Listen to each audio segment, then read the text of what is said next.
Hey, what's up guys? Just working on this '08 Volvo Xc70. This one threw me for a loop. So the symptoms are a grinding noise when you're turning to the right and accelerating. It sounds like it could be a loose timing chain. God knows, metal on metal.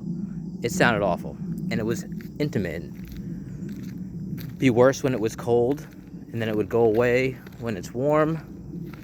Here's what I found.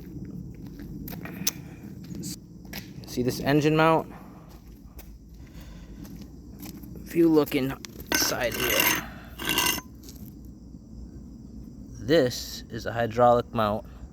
You can get your finger down in there. So this is stuck down. This needs to be all the way up here. And it was not supporting the engine right, making all sorts of noise. But you would never expect it to be a mount, that's for sure. So I just figured I'd share that bit of information because this one took me a little while, and I was a little unsure until I pulled this out and I compared the new mount with the old mount, that this was really the problem.